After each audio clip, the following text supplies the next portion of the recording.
আসসালামু আলাইকুম ওয়া রাহমাতুল্লাহ। প্রিয় শিক্ষার্থীরা, আশা করছি তোমরা সবাই ভালো আছো। হ্যাঁ, মাঝখানে আমাদের একটা বিরতি গিয়েছে। পূজার ছুটি উপলক্ষে তোমরা মাঝখানে এক সপ্তাহ অনলাইন ক্লাস থেকে বাইরে ছিলে। চমৎকার একটি দৃশ্যের সামনে দাঁড়িয়ে থেকে আজকে তোমাদের সামনে আমি আজকে ক্লাস উপস্থাপন করার চেষ্টা করছি। হ্যাঁ, বিগত দুটো ক্লাসে আমরা জীববিজ্ঞান প্রথম পত্রের প্রথম অধ্যায়ে কোষের গঠনের কিছু প্রাথমিক কথা এবং কোষ প্রাচীর ও কোষ ঝিল্লির গঠন নিয়ে গতদিন পর্যন্ত তোমাদের সাথে কথা হয়েছে। তো আজকের এই অনলাইন ক্লাসে তোমাদেরকে স্বাগত জানাচ্ছি। আমি মোহাম্মদ মাহমুদুর রহমান মিজান, সহকারী অধ্যাপক উদ্ভিদ বিজ্ঞান, জয়পুরহাট সরকারি মহিলা কলেজ, জয়পুরহাট। প্রিয় শিক্ষার্থীরা, আজকে আমরা এই কোষ ও এর গঠনের 3 নম্বর লেকচার নিয়ে উপস্থিত হয়েছি। তো চলো দেখা যাক আজকের আলোচনায় আমাদের কি কি আছে।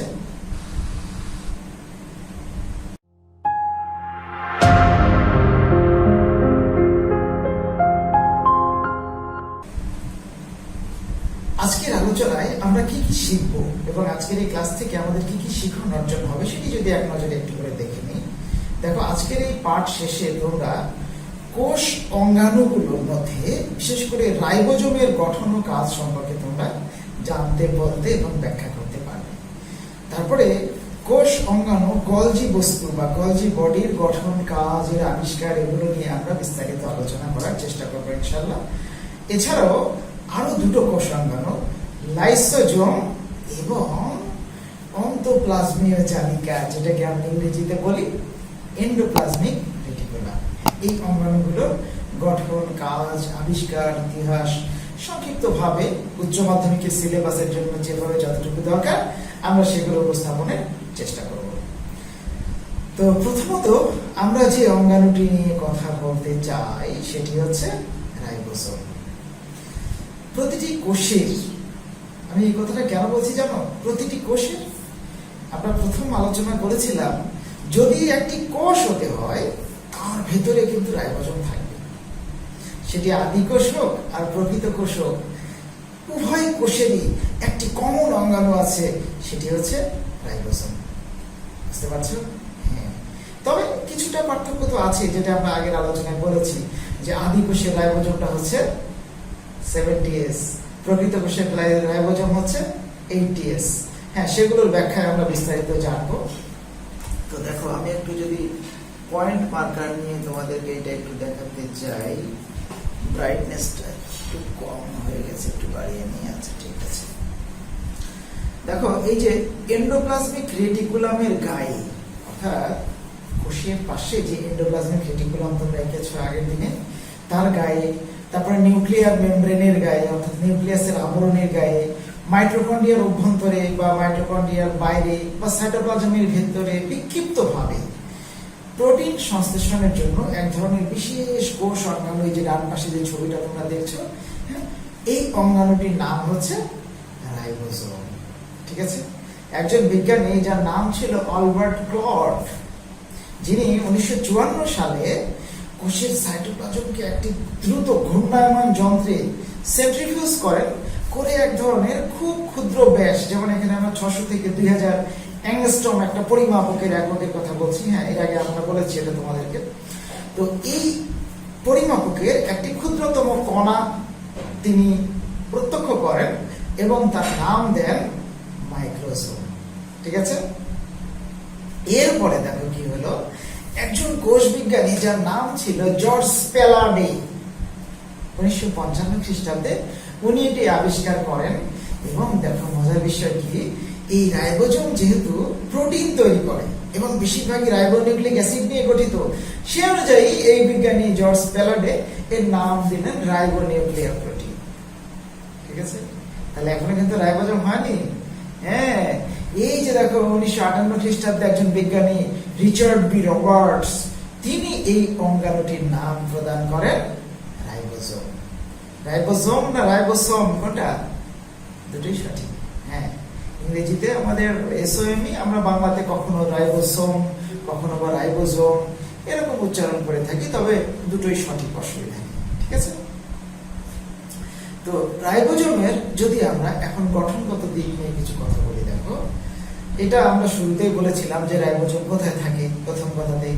এখন আমরা যদি দেখি, দেখো প্রতিটি রাইবোজোম একটা দ্বিস্তরী ঝিল্লি দিয়ে আবৃত এবং দুটি অসমান উপ একক নিয়ে গঠিত, অর্থাৎ দুটো সাব ইউনিট থাকে, একটা লার্জ সাব ইউনিট আর একটি হচ্ছে স্মল সাব ইউনিট। এই যে ছবিটাতে তোমরা দেখতে পাচ্ছ, এই যে এইটা হচ্ছে আমরা চিহ্নিত করেছি, অর্থাৎ এই যে পুরাতন ইটের কালারের যে রং এটি হচ্ছে বড় সাব ইউনিট, আর এই যে নিচের দিকে যেটি আমরা দেখতে পাচ্ছি এটি হচ্ছে স্মল সাব ইউনিট বা ছোট সাব ইউনিট।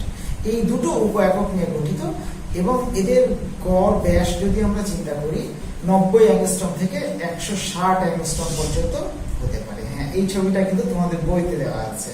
এই যে নিচের দিকে এটি হচ্ছে 60s সাব ইউনিট আর উপরের এটি হচ্ছে 40s সাব ইউনিট। তাহলে একটা রাইবোজোম যদি সেটি প্রকৃত কোষের হয় সেখানে কিন্তু দুটো সাব ইউনিট দেখা যায়, একটা হচ্ছে 60s সাব ইউনিট আর একটি 40s সাব ইউনিট। মজার বিষয় কি জানো, এই 60s এবং 40s একসাথে যদি আমরা তলানি জমার হার নির্ধারণ করি সেটি কিন্তু আসলে 60 আর 40 যোগ করলে 100 হওয়ার কথা, ম্যাথমেটিক্যাল যোগে 100ই হওয়ার কথা। কিন্তু এই রাইবোজোমের ক্ষেত্রে এই দুটো একত্র করলে, সেন্ট্রিফিউজ করলে যে মানটি পাই সেটি কিন্তু আসলে 80s। তোমরা হয়তো প্রশ্ন করতে পারো দুটো যোগ করলে তো 100 হয়, তাহলে 80 হয় কি করে? হ্যাঁ, দুটো আলাদা আলাদা সেন্ট্রিফিউজ করলে 60-40 প্রদর্শন করে, কিন্তু আমরা যখন একসাথে, এই যে আমার দুটো হাত দেখো এক জায়গার সাথে আরেকটাতে মিশে গিয়ে কিছু জায়গা কম নিচ্ছে, আবার আমি যদি আলাদা আলাদা দেখাই দুটো হাত কিন্তু আমার অনেক জায়গা ধরে নিচ্ছে। ঠিক এই 60-40 একসাথে যদি আমরা সেন্ট্রিফিউজ করি তাহলে এটি 80 শো করে, কিন্তু যখন আমরা আলাদা আলাদা সেন্ট্রিফিউজ করব তখন এটি আসলে একটা 60 আর একটি 40s প্রদর্শন করে। বুঝাতে পেরেছি কথাটা? গুড। এখন আসো এই যে রাইবোজোমের রাসায়নিক উপাদানগুলোর কথা যদি আমরা চিন্তা করি, হ্যাঁ, রাইবোজোমের দেখো 50% হচ্ছে আরএনএ এবং বাকি 50% হচ্ছে হিস্টোন জাতীয় প্রোটিন। অর্থাৎ রাইবোজোমের রাসায়নিক উপাদান যদি আমরা অ্যানালাইসিস করি দেখা যাবে 50% প্রোটিন আর বাকি 50% হচ্ছে রাইবোনিউক্লিক অ্যাসিড আর আরএনএ। আরএনএ কে আমরা গঠনগত দিক দিয়ে 3 ভাগে ভাগ করি, মেসেঞ্জার আরএনএ, ট্রান্সফার আরএনএ আর রাইবোজোমাল আরএনএ, যে আরএনএ গুলো রাইবোজোমের সবচেয়ে বেশি থাকে। ঠিক আছে? আর রাইবোজোমের প্রধান এবং একমাত্র কাজ হচ্ছে, আশেপাশে অন্যান্য কাজ করে ঠিক আছে, কিন্তু প্রধানতম কাজ হচ্ছে প্রোটিন তৈরি করা। হ্যাঁ, সেজন্য এই রাইবোজোম যখন প্রোটিন তৈরি করে মেসেঞ্জার আরএনএর সাথে অনেকগুলো রাইবোজোম একেবারে পুতির মালার মতো যুক্ত হয়ে দেখতে মনে হয় যে আসলে পুতির মালা যেমন একটা সুতার সাথে অনেকগুলো পুঁতি একসাথে যুক্ত হয়ে থাকে, ঠিক এই রাইবোজোম গুলো প্রোটিন সংশ্লেষণের সময় মেসেঞ্জার আরএনএর সাথে একটার পর একটা যুক্ত হয়ে লম্বা শিকলের মতো গঠন তৈরি করে, তখন সেটাকে বলা হয় আসলে পলিজোম বা পলিরাইবোজোম। ঠিক আছে? একজন বিজ্ঞানী, তার নাম ছিল ভেদবার্গ, বাংলায় আমরা ভেদবার্গ উচ্চারণ করি, আসলে তার নামের প্রথম অক্ষরটা ছিল এস। উনি রাইবোজোম নিয়ে অনেক গবেষণা করেন। হ্যাঁ, আমরা সেটাই ব্যাখ্যা করবো। তোমাদের মনের ভিতরে অনেকে প্রশ্ন আছে, এই যে 70s 80s, এসটা কি? What is S? এস হচ্ছে রাইবোজোমকে তলানি জমার হার পরিমাপকের একক। যে বিজ্ঞানী এই কাজটা করেছিলেন, বিজ্ঞানী ভেদবার্গ, তার নামের প্রথম অক্ষর ধরেই কিন্তু এই এককটিকে নিয়ে আসা হয় বা নির্বাচন করা হয়। এটাকে আমরা বলি ভেদবার্গ একক। অর্থাৎ রাইবোজোম কি পরিমাণ তলানি জমে তার হারের উপর নির্ভর করে এই এসটি ব্যবহার করা হয়েছে। হ্যাঁ, যেমন মনে করো আমার এই মাউসের ওজন কতটুকু হবে, কত গ্রাম বা কত কেজি, তাহলে এটা একটা একক দিয়ে বিবেচনা করি না? হ্যাঁ, ঠিক এই রাইবোজোমের গঠন বা এর তলানি জমার হারকে একটা একক দিয়ে বিবেচনা করা হয়, সেই এককটাই হচ্ছে এস। বিজ্ঞানী আবিষ্কারকের নাম অনুসারে এটিকে সেডিমেন্টেশন সহগ বা এস দিয়ে আমরা বলে থাকি। ঠিক আছে? তো রাইবোজোমের কাজ যদি আমরা বলি, ঢেঁকির কাজ কি? ধান বানা। হ্যাঁ, এটা মনে রাখবে, ঢেঁকির কাজ যেমন ধান বানা, ঠিক রাইবোজোমের কাজও কিন্তু প্রোটিন তৈরি করে। কথাটা এই জন্য বললাম, আমরা বিভিন্ন কোষ অঙ্গাণু যখন দেখবো সেগুলোর ভেতরে রাইবোজোম থাকে। তো ওই যে একটা কথা প্রচলিত আছে, ঢেঁকি স্বর্গে গেলেও ধান মানে, ঠিক তেমনি রাইবোজোম যে জায়গাতেই থাকবে সে সেখানেই প্রোটিন তৈরির কাজটি করবে। এই জন্যই বলা হয় যে কোষের যে জায়গাতেই রাইবোজোম থাক না কেন সে কি করবে? প্রোটিন সংশ্লেষণ করবে, প্রোটিন তৈরি করবে, আমিষ তৈরি করবে। এই আমিষগুলোই পরবর্তীতে এনজাইম হিসেবে ক্রিয়া করবে এবং একটি রাসায়নিক বিক্রিয়াকে পরিচালনা করবে। ওকে, সেটি আমরা বলছি দেখো যে রাইবোজোমের প্রধানতম কাজ হচ্ছে আমিষ সংশ্লেষণ করা এবং কিছু স্নেহ জাতীয় পদার্থে বিপাক সাধন করে থাকে। ওকে, কথা ক্লিয়ার? এরপরে আমরা তাহলে আরেকটি আলোচনায় চলে যাই, গলজি বস্তু বা গলগি বডিজ বা গলজি অ্যাপারেটাস। এর আরো অনেক নাম আছে, ইডিওজোম, ডিকটিওজোম, লাইপোকন্ড্রিয়া। তাহলে বইগুলো একটু খুলে দেখো, এই নামগুলো তোমরা পাবে। একজন বিজ্ঞানী, তার নাম ছিল ক্যামিলো গলগি। দেখবে দেখবে আচ্ছা দেখাচ্ছি, এই যে দেখো কি সুন্দর মোজ, তাই না? আচ্ছা হ্যাঁ, এই বিজ্ঞানী ক্যামিলো গলজি বা গলগি আমরা যেটাই বলি না কেন, উনি পেঁচা, ওই যে গাছের উপর উদু করে, চেনো না পেঁচা? হ্যাঁ, এই পেঁচা এবং বিড়ালের স্নায়ু কোষ নিয়ে গবেষণা করতে গিয়ে এক ধরনের অঙ্গাণুর সন্ধান পান। তো উনি যেহেতু আবিষ্কার করেছেন, তার সহকারী বা অন্যান্য গবেষক যারা তার পরবর্তীতে এটি নিয়ে কাজ করেছেন, তো ঠিক আছে বস, তুমি যেহেতু আবিষ্কার করেছো, তোমার নাম অনুযায়ী this is Golgi bodies. Camilo Golgi আবিষ্কার করেছে, অতএব এটার নাম হচ্ছে গলগি বডিস। বুঝাতে পারলাম? হ্যাঁ, পরে এর বৈশিষ্ট্য অনুযায়ী অনেকগুলো নাম দেওয়া হয়েছে, যেমন ইডিওজোম, ডিকটিওজোম, লিপোকন্ড্রিয়া। হ্যাঁ, এগুলো কোষের বিভিন্ন কাজের সাথে মিল রেখে নামগুলো দেওয়া হয়েছে। তাহলে 1898 সালে এই যে দেখো পেঁচা এবং বিড়ালের কোষ থেকে বিজ্ঞানী ক্যামিলো গলজি এইটি আবিষ্কার করেন। আসলে গলজি বডিস কিন্তু প্রাণী কোষের অন্যতম উপাদান। হ্যাঁ, এটি প্রাণী কোষের অন্যতম উপাদান।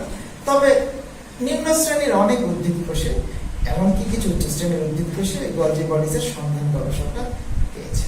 ঠিক আছে, এখন আসি গলজি বডিসের একেবারে গঠনগত দিক দিয়ে যদি আমরা চিন্তা করি। হ্যাঁ, ডান পাশে যে ছবিটা দেখতে পাচ্ছ, এরকম ছবি তোমাদের বইতে দেওয়া আছে।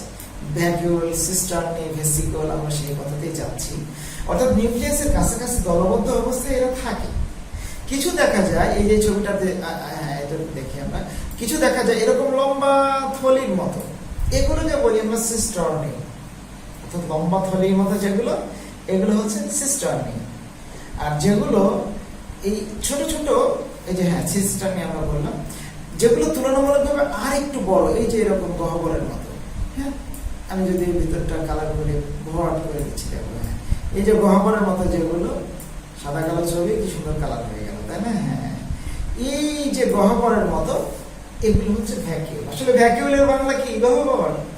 হ্যাঁ, গহ্বরের মতো এগুলোকে বলে ভ্যাকিউল। আর ক্ষুদ্র ক্ষুদ্র ছোট ছোট কিছু গহ্বরের মতো থাকে, এই যে দেখতে পাচ্ছ, এই যে নিচের দিকে এইগুলো ছোট ছোট, এইটা হচ্ছে ভেসিকল। তাহলে ইলেকট্রন অণুবীক্ষণ যন্ত্রে এই গলজি বডিসের যদি আমরা একেবারে ফিজিক্যাল স্ট্রাকচার দেখি, তিনটি অংশে ভাগ করতে পারি আমরা, সিস্টার্নি, ভেসিকল, ভ্যাকিউল। সিস্টার্নি হচ্ছে লম্বা থলির মতো, ভ্যাকিউল হচ্ছে বড় বড় গহ্বরের মতো, আর ভেসিকল হচ্ছে ক্ষুদ্র ক্ষুদ্র ছোট ছোট গহ্বরের মতো। কথা ক্লিয়ার? এই তিন রকমের গঠন আমরা দেখতে পাই। এখন আসি আমরা গলজি বডিসের কাজ। কি কাজ করতে পারে? অনেক কাজ করে। প্রথম কাজের কথা বলছি, দেখো, শুক্রাণু গঠনের সহায়তা করে। তার মানে একটা কোষের যে জনন কোষ উৎপাদনের জন্য, অর্থাৎ পুং জনন কোষ যেটাকে আমরা শুক্রাণু বলি, এই শুক্রাণু উৎপাদনে কিন্তু গলজি বডিসের বিশেষ ভূমিকা রয়েছে। তারপরে প্রতিটি কোষের যে প্লাজমা মেমব্রেন বা কোষ ঝিল্লি, সেটি উদ্ভিদ কোষ হোক আর প্রাণী কোষ হোক, সেটির গঠনে। আর উদ্ভিদ কোষের ক্ষেত্রে আবার দেখো, কোষ প্রাচীরের গঠনের জন্য যে সহায়তা, সেটি কিন্তু গলজি বডিস দান করে, সহায়তা দান করে। তারপরে কি করে? প্রয়োজনীয় এনজাইম সৃষ্টি করে। অর্থাৎ কোষের যে বিভিন্ন প্রোটিনজাত উপাদান থেকে এনজাইম উৎপাদন এবং বিক্রিয়া পরিচালনা, সে কাজ করে। তাহলে এনজাইম হতে হলে তাকে প্রোটিন সঞ্চয় করতে হবে, ওর সহায়ক কাজ। তারপরে সে প্রোটিনও সঞ্চয় করে। তারপরে কোষের প্যাকেজিং সেন্টার হিসেবে কাজ করে। অন্যান্য অঙ্গাণু যেগুলো তৈরি হয়, সেগুলো একেবারে ফাইনাল প্যাকেট জাতের যে কাজটা, সেটি কিন্তু এই গলজি বডিসের দ্বারা হয়। একটা র ম্যাটেরিয়ালস বা র প্রোডাক্ট, সেটাকে কি ফাইনাল একটা ফিনিশ প্রোডাক্টে রূপান্তর করতে হলে কি করতে হয়, প্যাকেজিং করতে হয় না? সেই প্যাকেজিং কেন্দ্র হিসেবে কিন্তু গলজি বডিজ কাজ করে। আর গলজি বডিজের যে ক্ষরণ, সেই ক্ষরণ থেকে কোষের ভেতরের লাইসোজোম তৈরি হয়। ঠিক আছে? এছাড়াও দেখো হরমোন সহ বিভিন্ন বিপাকীয় দ্রব্য ক্ষরণ এবং এগুলোর নিঃসরণ নিয়ন্ত্রণ করে গলজি বডিজ। মনে থাকবে না এই কাজগুলো কিন্তু গুরুত্বপূর্ণ। এখান থেকে কাজগুলোই হয়তো পরীক্ষায় আসলে দেওয়া হয়। তো ঠিক আছে, আমরা তাহলে এর পরের অঙ্গাণু অর্থাৎ লাইসোজোমে চলে যাই। এখানে দেখো দুটো শব্দ, লাইসোজোম দুটো শব্দ থেকে, দুটো ল্যাটিন ওয়ার্ড থেকে এসেছে। লাইসো বা লাইসোস শব্দের অর্থ হচ্ছে হজমকারী, আর সোমা মানে বডি বা বস্তু। অর্থাৎ কোষের সাইটোপ্লাজমে বিক্ষিপ্ত ভাবে কিছুগুলো ইউনিট মেমব্রেন বেষ্টিত ক্ষুদ্র ক্ষুদ্র গোলাকার বস্তু, যেগুলো অন্তঃকোষীয় বিপাক অর্থাৎ কোষের ভেতরের যে খাদ্য উপাদান বা অন্যান্য যে উপাদানই হোক না কেন সেটাকে বিপাকিয়ে হজমে অর্থাৎ নিঃশেষে সহায়তা করে, যেটা সেটি হচ্ছে লাইসোজোম। একজন বিজ্ঞানী 1955 সালে, যার নাম ছিল ডি ডুভে, হ্যাঁ ডি ডুভে এরকম নাম, উনি এবং তার সহকর্মীরা এই অঙ্গাণুটির নামকরণ করেন মূলত লাইসোজোম। লাইসোস এবং সোমা এই দুটোর সহায়তায় নামটি করা হয়। লাইসোজোম অতি ক্ষুদ্র এবং পরিপাক এনজাইম সমৃদ্ধ। বিজ্ঞানীরা ধারণা করেন এর ভিতরে 50 বা তার বেশি প্রকারের, মানে near about 50 types of enzyme এখানে সন্ধান পাওয়া গেছে। আমরা আসছি পরের কথা, সেগুলো দেখব। লাইসোজোম মূলত আমরা যেমন গলজি বডিজের কথা বললাম, ওটি যেমন ছিল প্রাণীকোষের অন্যতম উপাদান, ঠিক তেমনি লাইসোজোমও কিন্তু প্রাণীকোষের অন্যতম উপাদান। বিশেষ করে দেখো প্রাণীর স্নায়ু কোষ, যকৃৎ কোষ, বৃক্কের যে কোষগুলোতে খাদ্যবস্তুর ভাঙন সবচেয়ে বেশি হয়, এগুলোতে অধিক পরিমাণে লাইসোজোম থাকে। লোহিত কণিকায় অর্থাৎ আমাদের যেটা আরবিসি, রেড ব্লাড সেল বলি, এখানে এছাড়া অধিকাংশ উদ্ভিদ কোষে লাইসোজোম থাকে না। তবে আমরা গলজি বডিজের মতোই বলতে পারি যে নিম্ন শ্রেণীর উদ্ভিদ কোষে, যেমন এই যে এখানে আমরা উচ্চ শ্রেণীর উদ্ভিদের মধ্যে পাওয়া গেছে, কিছু গবেষণায় উঠে এসেছে, যেমন পেঁয়াজের বীজে, ভুট্টা, তামাকের চারায়, এগুলো কোষে লাইসোজোম পাওয়া যায়। ঠিক আছে? এটা কি? হ্যাঁ, এটি একটি কোষ, এটি একটি প্রাণীর কোষ। এই সম্পূর্ণটাই কোষ, এটি কোষের নিউক্লিয়াস, আর এগুলো গলজি বডিজ। আর এই যে এখানে যে গোল অঙ্গাণুটি এই পাশে দেখতে পাচ্ছ, যে তীর দিয়ে আমরা চিহ্নিত করে রেখেছি, দিস ইজ লাইসোজোম। ওকে, তাহলে লাইসোজোম কখনো গোলাকার হতে পারে, কখনো বা ডিম্বাকার হতে পারে, কখনো বা উপবৃত্তাকার হতে পারে। অর্থাৎ এর আয়তন এবং গড়ন বিভিন্ন সময় পরিবর্তনশীল হয়, অনিয়ত গঠনের ধরনের হয়। এর অভ্যন্তরভাগ ঘন হয়, পার্শ্বদেশ ঘন হয়, কখনো বা মধ্যভাগ ঘন হয়। অর্থাৎ যে খাদ্য উপাদান বা যে উপাদানকে এরা ভাঙতে চাইবে, সেই উপাদানকে ঘিরে ধরার জন্য যে ধরনের আকৃতি দরকার, লাইসোজোম সেই আকৃতি নিয়েই কিন্তু কোষের ভিতরে অবস্থান করে। এই জন্য লাইসোজোমের আকৃতি বিভিন্ন সময় বিভিন্ন রকম হতে পারে। ওইটাকে আমরা আরেকটু বড় করলাম, কোষের ভেতরে যে ছোট্ট একটা রাউন্ড দিয়ে দেখছিলাম না, এটাকে দেখো আরো বড় করলাম। অর্থাৎ এই চারপাশে যেগুলো দেখতে পাচ্ছ, এগুলো বিভিন্ন এনজাইম, আর এই ভেতরের দিকে কিছু ছোট বড় গহ্বর দেখা যায়। আমরা একটু আগে যে শব্দটা উচ্চারণ করেছিলাম, যে এতে প্রায় 50 প্রকারের পাচনকারী এনজাইম। পাচনকারী মানে কি? মেটাবলাইজকারী, হজমকারী, সহজ ভাষায় যদি বলি। হ্যাঁ, 50 প্রকারেরও বা তারও বেশি হজমকারী এনজাইম এর ভিতরে পাওয়া যায়। এখন আমরা যাই লাইসোজোমের কাজ। খুবই গুরুত্বপূর্ণ লাইসোজোমের কাজ। যেমন দেখো, পিনোসাইটোসিস ও ফ্যাগোসাইটোসিস প্রক্রিয়ায় কোষের যে ভিতরে যে খাদ্যবস্তুগুলো প্রবেশ করে, আমরা আগের ক্লাসে বলেছি পিনোসাইটোসিস ফ্যাগোসাইটোসিস কি, আমি আর বলবো না, কারণ তুমি যদি বুঝতে না পারো আগের ক্লাসটা দেখে নিও, দয়া করে ইউটিউবে পাবে, অবশ্যই আছে আমার ক্লাসগুলো। তো পিনোসাইটোসিস এবং ফ্যাগোসাইটোসিস প্রক্রিয়ায় কোষের ভিতরে যে খাদ্য কণাগুলো প্রবেশ করে, বিভিন্ন এনজাইমের সহায়তায় সেগুলোকে পাচন করা, পাচিত করা, এই পিনোসাইটোসিস ফ্যাগোসাইটোসিস প্রক্রিয়া যেগুলো প্রবেশ করে সেগুলোকে পাচন করতে সহায়তা করে। এমনকি দেখো, কোষের ভেতরে যে অঙ্গাণুগুলো ক্ষয়প্রাপ্ত হয়, অর্থাৎ mitochondria, Golgi bodies, endoplasmic reticulum, অন্য যে কোনো অঙ্গাণু, উদ্ভিদ কোষের ক্ষেত্রে প্লাস্টিড হতে পারে, এগুলো যখন ক্ষয়প্রাপ্ত হয়ে যায় বা কাজ ক্ষমতা হারিয়ে ফেলে, তখন কিন্তু সেগুলোকেও এই লাইসোজোম হজম করে ফেলে, পাচিত করে ফেলে, একেবারে বিগলিত করে ফেলে। ঠিক আছে? তা এই যে দেখো সেই কথাটা আমরা পরের পয়েন্টে বলছি, কোষের যদি কোনো ক্ষতি হয়, হয়ে গেল পয়েন্টটা, এই যে কোষের যদি কোনো ক্ষতি হয় বা খাদ্যাভাব দেখা দেয়, তাহলে কোষস্থ উপাদান এবং কোষ অঙ্গাণুকে বিগলিত করে ধ্বংস করে দেয়। এই জন্য এটাকে কি বলে, অটোফ্যাগি। এবং এই জন্যই লাইসোজোমকে বলা হয় সুইসাইডাল স্কোয়াড বা সুইসাইডাল ব্যাগ, আত্মঘাতী থলিকা। অনেক সময় কিন্তু পরীক্ষা দেওয়া হয়। কোষের আত্মঘাতী থলিকা বলতে কি বোঝায়? তাহলে কোনটাকে বলবো? লাইসোজোমকে আত্মঘাতী থলিকা বলা হয়। কেন বলা হয়? তখন কিন্তু আমাদের এই লাইনটুকু ব্যাখ্যা করতে হবে। অর্থাৎ কোষের ভিতরে খাদ্যাভাব দেখা দিলে, বা কোষের কোনো অঙ্গাণু ক্ষয়প্রাপ্ত হলে, বা কখনো যদি গোটা কোষটাকেই ধ্বংস করার প্রয়োজন মনে করে, অর্থাৎ তোর আর কাজ নেই, তুই এখন চলে যা, ধ্বংস হয়ে যায়, তখন গোটা সম্পূর্ণ কোষটাকে বা গোটা দেহকেই ধ্বংস করে ফেলে লাইসোজোম। অর্থাৎ লাইসোজোম কোষেরই একটি অঙ্গাণু, সে আবার গোটা কোষকেই ধ্বংস করে ফেলে। এই প্রক্রিয়াকে আমরা বলি অটোলাইসিস। বুঝতে পারলাম? মনে রাখবা, এটি কিন্তু পরীক্ষায় আসবে, কোনো না কোনো পরীক্ষায় অবশ্যই পাবে, অর্থাৎ এটি ভালো করে মনোযোগ দিয়ে দেখবে। আজকের আলোচনার আমাদের সর্বশেষ যে অঙ্গাণু, সেটি হচ্ছে এন্ডোপ্লাজমিক রেটিকুলাম বা অন্তঃপ্লাজমীয় জালিকা, যেটাকে আমরা অনেক সময় সংক্ষেপে বলি ER। হ্যাঁ, এই যে ডান পাশের এই চিত্রতে দেখো, এটাকে আমরা বলছি কি, রাফ ER, আর এটি হচ্ছে স্মুথ ER। ওই যে তোমরা প্রথম দিনের ছবি আঁকার সময় মনে করে দেখো, এন্ডোপ্লাজমিক রেটিকুলাম মসৃণ এবং এন্ডোপ্লাজমিক রেটিকুলাম কি, অমসৃণ। কোনটা অমসৃণ হয়? এই যে যার গায়ের উপর এই মিস্টার রাইবোসোম বসে আছে, তাহলে আবার মিস্টার বলে পরীক্ষা খাতা গেল না, এমনি মজা করে বললাম। তো এই রাইবোসোম যুক্ত এন্ডোপ্লাজমিক রেটিকুলাম গুলো হয় অমসৃণ। তো আমরা এখন আস্তে আস্তে সেগুলোর দিকে যাই।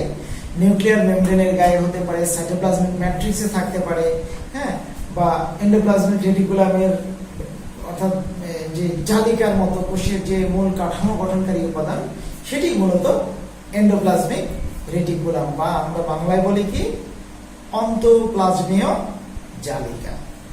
একজন কোষ বিজ্ঞানী যার নাম ছিল KR পোর্টার, বিরক্তিকর নাম, তাই না? একটু কষ্ট করে মনে রাখতে হবে, কারণ কারোর সাথে মিল খুঁজে বের করবে। পোর্টার না, ওর বাবা কি পোর্টে চাকরি করতো, তাই পোর্টার নাম রাখছে।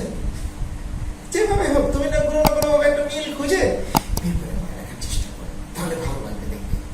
সেই কোষ বিজ্ঞানী KR পোর্টার 1945 খ্রিস্টাব্দে ওই যে তার সহকর্মীদের সহায়তায় উনি এটি আবিষ্কার করেন, এন্ডোপ্লাজমিক রেটিকুলাম।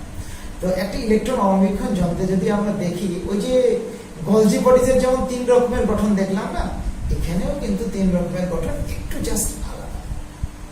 সিস্টার্নি ওখানেও ছিল, এখানেও আছে। ভেসিকল ওখানেও ছিল, এখানেও আছে। কিন্তু ভ্যাকিউল ছিল ওখানে, এখানে ভ্যাকিউল নেই, তার বদলে এখানে রয়েছে টিউবিং।